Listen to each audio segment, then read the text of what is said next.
Assalamualaikum warahmatullahi wabarakatuh. Mari kita lanjutkan monolog Al-Quran visual masuki ayat keempat surat Al-Fatihah. Kali ini kita akan membahas ayat keempat surat Al-Fatihah dengan sudut pandang yang agak berbeda. Yaitu kita membahas bahwa kesimpulan dari ayat keempat surat Al-Fatihah adalah kehidupan ini tidak gratis. Wah, bagaimana kita bisa menyimpulkan bahwa kehidupan ini tidak gratis dari ayat keempat surat Al-Fatihah? Pertama kita bacakan dulu ayat 4 surat Al-Fatihah. A'udzu billahi minasyaitonir rajim. Maliki yaumiddin. Kita biasanya menerjemahkan Maliki yaumiddin adalah raja hari pembalasan.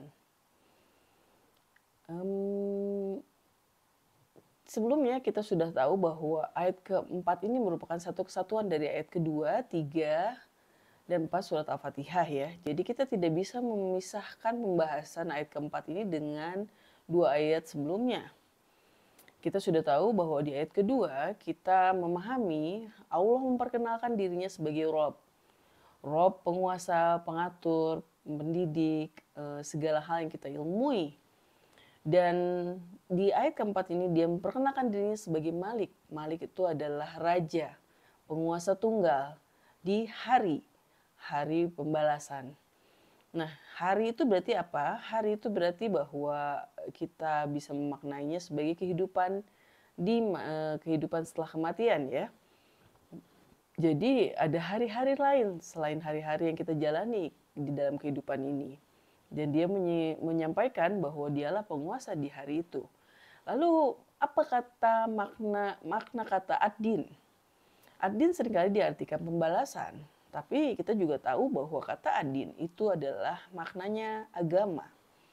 Jadi apakah penerjemahannya harusnya hari agama? Atau ada makna lain dari kata ad-din? Oh iya, ternyata kata ad-din ini satu akar kata dengan kata hutang. Jadi kalau kita pahami lebih lanjut, kalau kita berusaha memahami kata ad-din lebih lanjut, ternyata makna kata ad-din adalah hutang piutang kita. Ya, jadi kalau kita bicara tentang agama, agama itu kan suatu sistem perilaku ya, sistem perilaku manusia. Yang ternyata kita itu harus menjalankan suatu kehidupan sesuai dengan apa yang telah Allah gariskan, yaitu ad-din, ya kan? Dan ad-din yang ada, yang benar di sisi Allah hanya satu, yaitu ad-din Islam.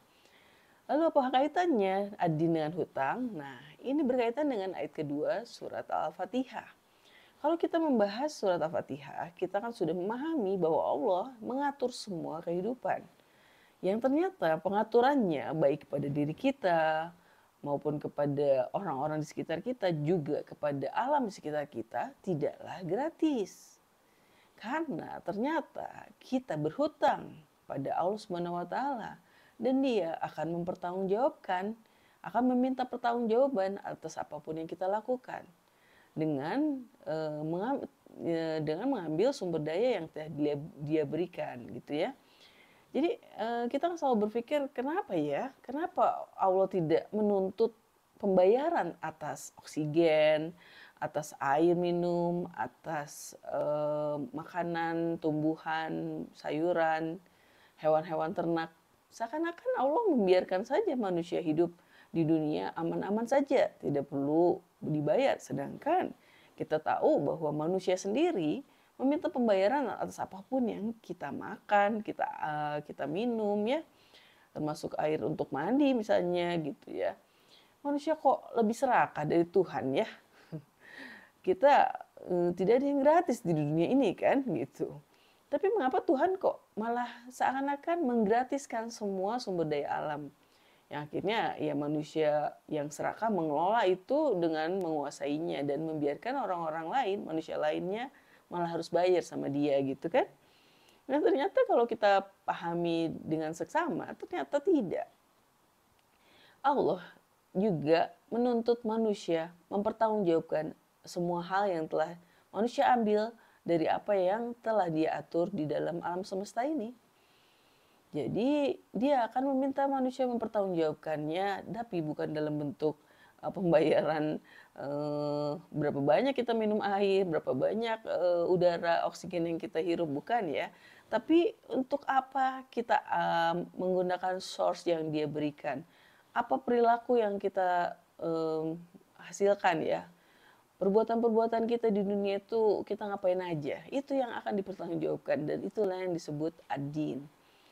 Jadi kita harus memahami bahwa makna sebenarnya dari ayat 4 surat Al-Fatihah adalah Allah menyatakan dia akan mempertanggungjawabkan, meminta pertanggungjawaban manusia atas semua hal yang telah dia atur dengan baik, sempurna, dan indah di ayat kedua surat Al-Fatihah. Jadi itulah makna bahwa dia menguasai hari pembalasan. Nah ini sangat menarik karena seringkali kita abai terhadap makna mendasar tapi esensial dari kehidupan. Kita pikir bahwa iya Tuhan tidak sekejam manusia.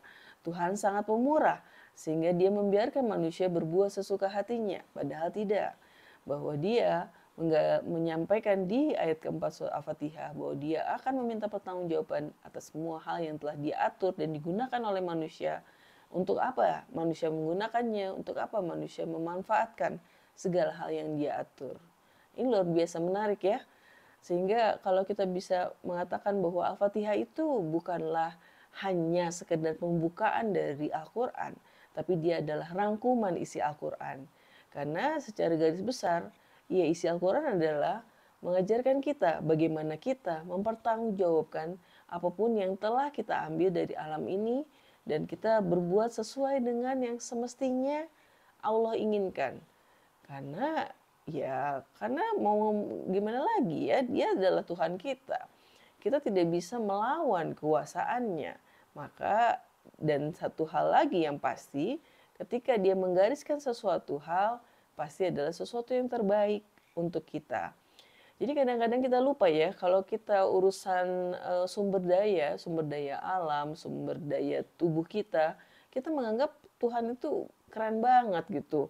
Sampai kita memuji Tuhan, sampai kita menganggap wah, luar biasa nih ciptaan Tuhan. Tapi giliran dia mengatur perilaku manusia, kita menolak, kita tidak mau diatur.